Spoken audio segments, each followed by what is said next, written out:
আওয়ামী হায়নাদের নির্যাতন সবচেয়ে বেশি সয়েছে তৃণমূলের নেতাকর্মীরা। মহানগরী দক্ষিণের ৩৩ নং ওয়ার্ডের অভিভাবক মোহাম্মদ আব্দুর রহমান যার জ্বলন্ত উদাহরণ।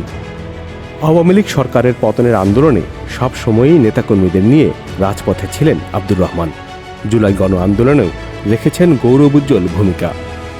জুলাই আন্দোলনের পর বলতে গেলে নতুন করে স্বাধীনতার স্বাদ পেয়েছেন তিনি। এবার মনোযোগ দিয়েছেন দেশ গড়ার কাজে। দেশদরদী নেতা তারেক রহমানের নির্দেশনায় মুক্ত পরিবেশে তিনি সাধারণ মানুষের পাশে দাঁড়িয়েছেন ভরসার ছায়া হয়ে। সুখ দুঃখে সাধারণ মানুষের কাছের এই মানুষটিকে দীর্ঘদিন জনতার কাছ থেকে দূরে রাখার অপচেষ্টা করেছে আওয়ামী লীগ প্রশাসন। কিন্তু সে অপচেষ্টা ব্যর্থ করে দিয়ে স্বমহিমায় জনগণের সামনে এসে দাঁড়িয়েছেন তিনি। নতুন পরিবেশে আব্দুর রহমানকে ঘিরে মানুষের প্রত্যাশা জমছে আরও। এলাকাবাসী তার নেতৃত্বে সুন্দর একটি ওয়ার্ড সাজানোর জন্য প্রস্তুতি নিচ্ছেন।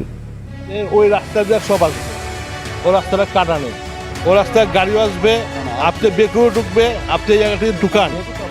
দুঃসহ দিন পেরিয়ে এখন সময় আনন্দের সঙ্গে সামনে এগিয়ে যাওয়ার, যেখানে বিরাজ করবে শান্তি ও সমৃদ্ধি। নিশ্চিত হবে সবার মঙ্গল ও অগ্রগতি।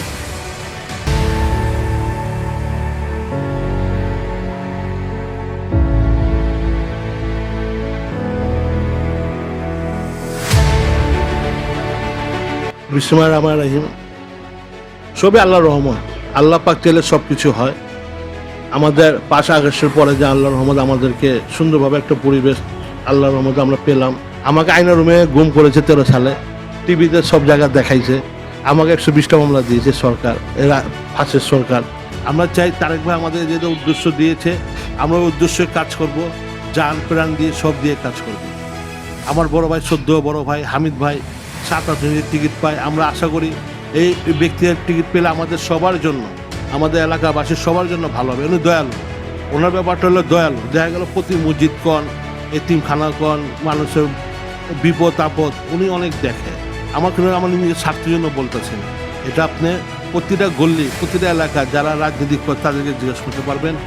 জেলখানাতে নিয়ে এই পর্যন্ত এই ব্যক্তিটা দেখলাম আমরা 7 আসনের মধ্যে এত মানুষ দাঁড়ানোর জন্য অনেক চেষ্টা করে, অনেক কমিশন পাওয়ার জন্য ঝগড়াঝাটি, মিটিং মিছিল, এর মধ্যে দেখিনি হিংসা নাই তার ভিতরে মানবতা ছাড়া আর ভালোবাসা ছাড়া এই ব্যক্তি আল্লাহর রহমত করে তাকে আমাদের 33 ওয়ার্ডের পক্ষে যে তারেক ভাইকে আমরা ধন্যবাদ জানাই। যদি একটা কমিশন দেয় আমরা এই ব্যক্তিকে আমরা সফলতা করবো 33 ওয়ার্ডের পক্ষে থেকে না, সবাই মিলেই তাকে সহায়তা করব।